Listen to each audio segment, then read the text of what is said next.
This video will help us understand how to construct a perpendicular bisector. To begin, let's review the two words, perpendicular bisector. Perpendicular means that you have a right angle, 90 degrees. Bisect means to cut into two equal parts.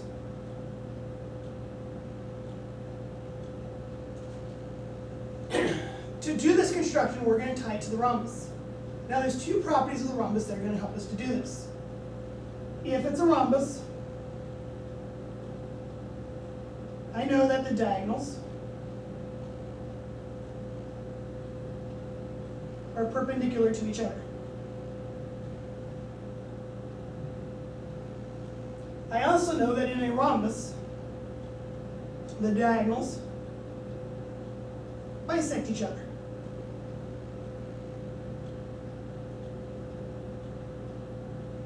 So to do the perpendicular bisector, I'm going to turn this into a rhombus where AB is actually one of the diagonals. If I make AB a diagonal instead of a side, if it's a diagonal and I draw in the rhombus, the other diagonal is going to be perpendicular to this one, meaning right angle, and it's going to bisect it, which means cut it in half. To do this, I need to take and draw, really it's going to be two circles. One of them centered at A, and it has to be some length greater than halfway across. So anything bigger than halfway across, and I'm going to draw a circle centered at A. So centered at A,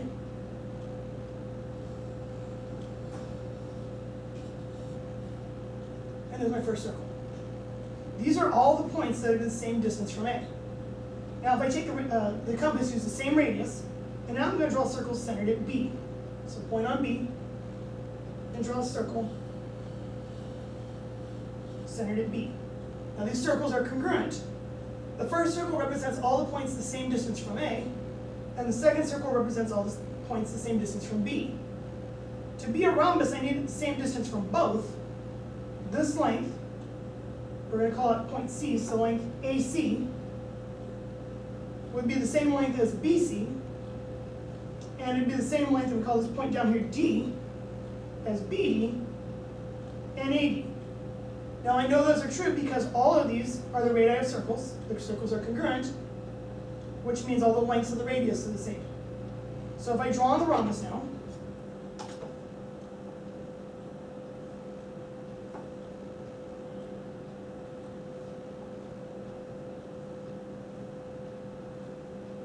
I see that AB is one diagonal of the rhombus. If I draw on the other diagonal, which would be diagonal CD, I see that from my properties, the diagonals are perpendicular to each other, so I do have that nice right angle, and the diagonals bisect each other, which means this length on the left is equal to the length on the right. AB has been cut in half. So in this problem, I'm going to go ahead and highlight, here is my perpendicular bisector. And it gives me that perpendicular piece, which is the right angle. And bisected, meaning it's cut in half. Now I've got another segment down here below. Would you please go ahead and draw this one on your paper? And then I want you to do construction of a perpendicular bisector. Try it at home, pause the video, when you're ready, go ahead and resume it, and check your answer. I'll give you a minute to get ready.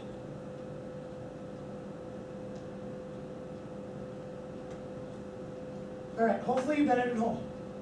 I've got to pick some length greater than half of AB. So this would probably not be a good one. You want to make sure it's really bigger than half. This is pretty close. If it's not bigger than half, the circles won't touch.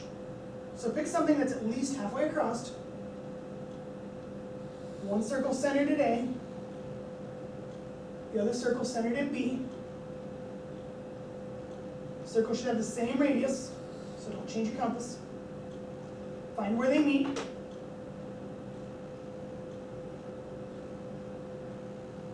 Now this time I'm not going to draw the whole rhombus. I know that this is a rhombus. AD, BD, CB, and AC are congruent. Those four sides are congruent because they're all radii of congruent circles. So what I really need is the diagonal, DC, because that diagonal is going to be perpendicular to this diagonal, diagonal AB, and it's going to bisect AB. So the piece on the left is equal to the piece on the right. So again, I'm after the perpendicular bisector, which makes the right angle in the two equal parts. All right. Thank you for watching, and I hope this helps you understand how to draw a perpendicular bisector.